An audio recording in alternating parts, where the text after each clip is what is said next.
Nice, we're still up to you. One shot on the west side down there. He went back to go.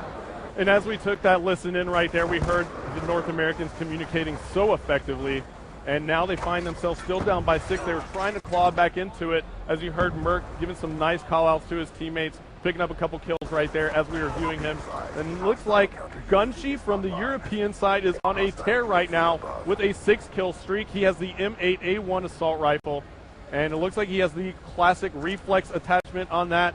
So the reflex sight, and he actually has 2 attachments. If you notice in the bottom right corner of your screen, you'll see a small circle there with a tiny arrow. That is actually the select fire attachment. So that means Gunshi can take that weapon and put it into automatic fire mode, or he can turn it into burst fire mode. And it looks like Gunshi picked up another huge kill there on Ray with the TAC-45. That's his secondary pistol. Spots another player from the North American side, picking up some nice shots right there, some nice hit markers. And it looks like the Europeans are increasing their lead here. As we take a look at the map, looks like Gunshi's going to run into maybe a couple more North American players right here. He's going to decide to back off a little bit. But one player is breaching that office building, so Gunshi's got to be careful. Take some shots there. Nice shots on Big Timer. Spots another player from North America up top. 38 seconds left to go now. Still on board with Gunshi, and it looks like people are applauding. Gunshi gets a nice, huge shot right there on Merc. Very nice jumping hipfire shot on Merc. And it looks like the Europeans are now running away with this one. Up by 20 kills as Gunshi goes huge with a double kill to go on about a 14 or 15 kill streak. And before it's all over, Gunshi's going to get a little bit extra right there with that double kill. Make sure he puts in a certain amount of work. As we take a look at our scoreboard as the game is closing out, Gunshi on fire, 20 and 11. And as you can take a look there, 82 to 64 is going to be our final score, with the Europeans taking round number 1 here on Cargo. It is why Call of Duty Black Ops 2 and Call of Duty multiplayer is a sport. I got to tell you, man, you're in charge of Treyarch. That's what it says on his business cards. I'm in charge of Treyarch. But you've got to be real proud of the team and some of the innovation they brought to the table this time around, right? Yeah, you know what? The team really went for it. I'm really proud of the team. They really were inspired by the world of esports, and, so much so that they created an entire suite of features that's going to really propel esports and Call of Duty multiplayer. Great set of tools to allow people to commentate, to broadcast out this content. We know people love to play Call of Duty, and we believe people love watching Call of Duty. So you saw some of those features a moment ago during the match, but now we're going to catch up with Mr. Vandahar and Hastro, and they're going to explain in depth what you're going to get with Call of Duty Black Ops 2 multiplayer.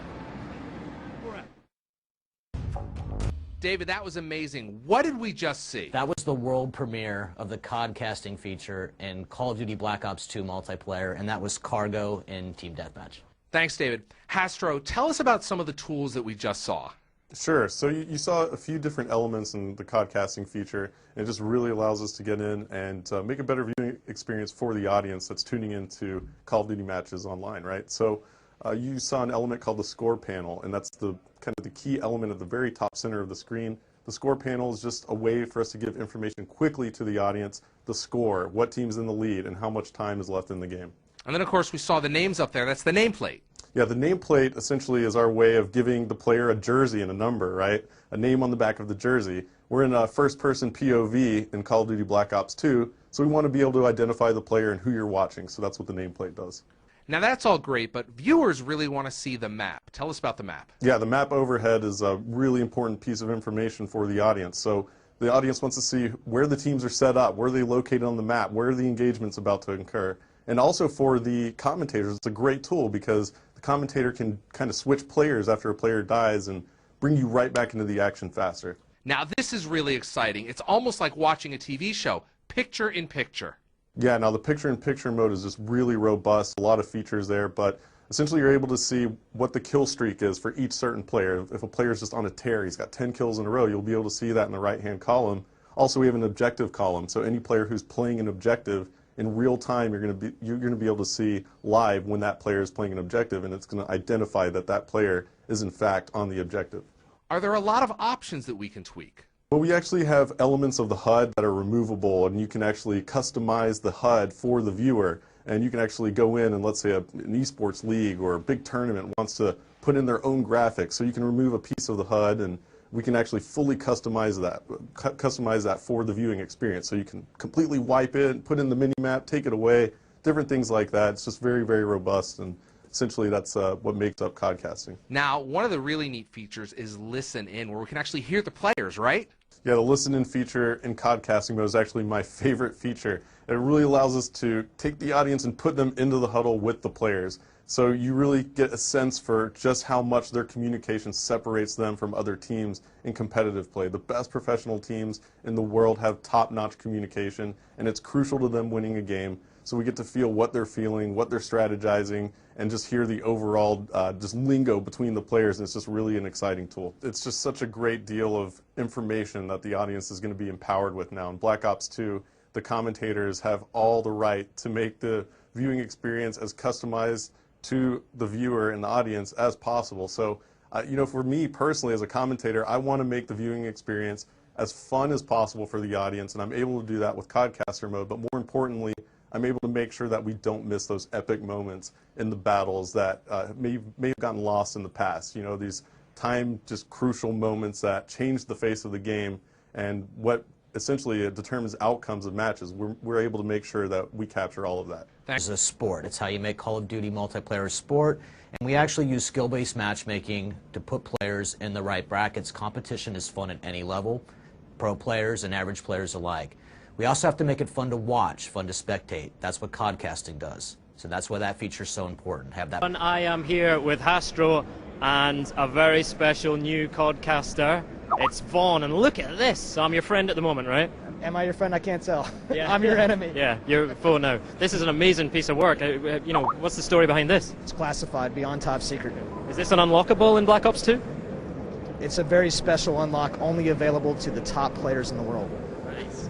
Hey, listen, so not only tonight are you getting the world premiere of Black Ops 2 multiplayer streamed live, you're also getting the world premiere of Vaughn as a codcaster. How about that? Yeah, it's a weekend of firsts for a particular combination. I'm going to be specifically looking to see how these guys have combined wildcards and Pick 10 together to complement each other's play styles, because with this multi-team deathmatch game, this action's so intense and these guys are going to have to be cooperating, so I want to see how different their classes are and how similar they are, and that should be a really interesting thing to look for here. Good stuff. Okay, so the guys are into their teams now. The guys that they're playing with are the guys they play with all the time, so the communication should come to the fore here. Tell us about the map that we're playing on, Hastro. Sure, so we're actually going to be launching this game on Turbine, and it's going to be multi-team, like David said. So it's 3 versus 3 versus 3 versus 3, 4 teams of 3. And the map Turbine is just going to be an excellent choice here in this multi-team TDM. It just plays really fast. It's a great map. You can climb on everything, and it's going to be great. All right, multi-team team deathmatch, twice the teams, twice the carnage. Look out for that communication teamwork coming to the fore. Let's get going with it. All right, here we go. We're going, boys. All right, folks. Good luck. So, Mr. David Vonderhaar in the booth with me, and we're about to launch Turbine multi-team team deathmatch. And this is quite the interesting game mode, Vaughn. What are your predictions right here? And go ahead and make a prediction. I'm going to predict that this thing is going to be wire to wire, that these guys are really going to just get super into this thing, and we're going to see some tough, tight, close scores the entire match. Yeah, I actually agree. Multi-team TDM is introducing, so many different aspects into the gameplay just because of the fact that you're adding multiple teams, as we see Gunshi, who finished that last game absolutely on fire, picking up another kill right there, and that was on Nice, and that was actually Nice from the team Germany. And why don't we pull the picture up and take a look here, Vaughn. We see that Optic is actually playing as the Seals faction that I'm hovered over with my cursor right here. And then now we see that Team Prophecy from the UK is playing as the SDC faction. Now Team NVUS from North America is playing as the FBI faction, and Team Germany is playing as the Mercs faction. I really like this view because you can tell where every single team is in position right there, with NVUS up there in first place. Yep, absolutely. So NVUS has taken the early lead, but it's oh so close. 5 kills on the board for NVUS. We'll swap on board with Karma and see if he can add to that lead. He's using the M8A1 assault rifle with the target finder. Again, pulling off some nice shots there. He's actually got a select fire attachment as well. So he doubled up on his attachments, Vaughn. Why don't you tell me a little bit about that? You know, I really like this particular attachment, a select fire switch. You can change between auto and burst modes, and one way that I really like to use it is at long range, I'll actually burst, and at short range, I'll go to auto. Yep, absolutely. It makes complete sense. I got a little bit of time with it as well, as we see Karma go down for the drop shot. Almost got a double kill with it, but there he is. He's calling in the UAV. And we just saw he picked up the assist on that kill. Now, assists add to the score streaks here in Black Ops 2 multiplayer. What was kind of the decision behind that? So there's certain score streaks that you really want to be able to reward players for using and activating, and those are particularly the ones like this one, because these are not actually generating kills for you. But if that thing's up, you're seeing that assist points for using any kind of support-based score streak. Got it. So the UAV will actually give you some points towards your next score streak. That's exactly right. As we see Karma picking up another kill right there and spots another one. Looks like he had a foot in the way right there as he went prone. And let's take a look at the overhead map and see where Karma is spawning back in. Looks like he's going to run into a player right here. No. And he did. It was nice from the team Germany. But NVUS still has the lead at the moment. They have 18 kills on the board, starting to create some separation.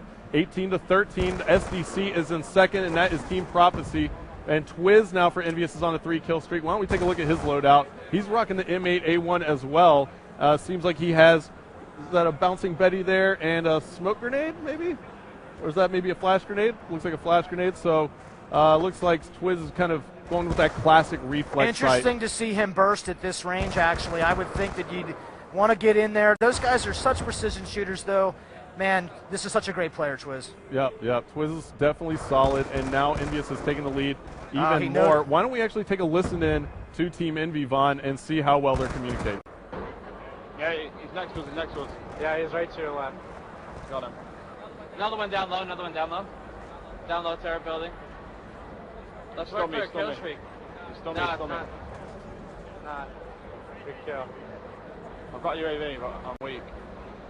Throw it up. And you'll work for a counter. There's another one, top turret over here.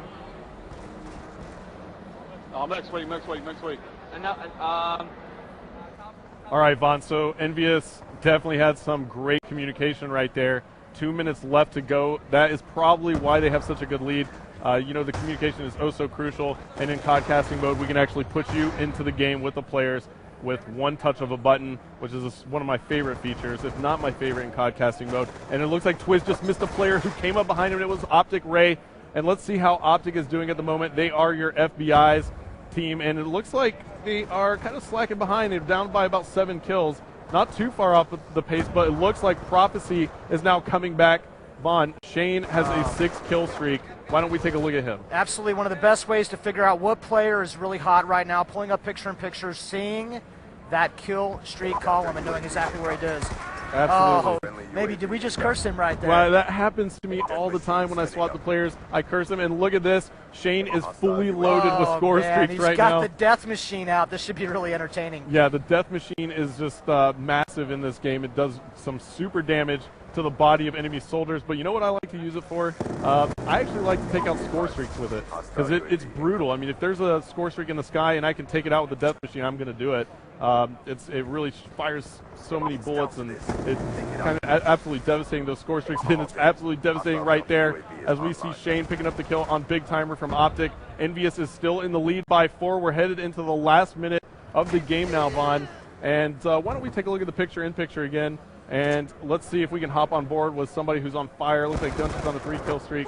Now, why don't you tell me a little bit about Gunchy's class? Yeah, you can see. Yeah. So Gunchy, once again, this select fire seems to be a very popular attachment with these pro players, and he's got looks like he's got the red dot sight there, and he's going to aim up and put some targets down. He's been playing pretty good all night. All the players have been doing a great job.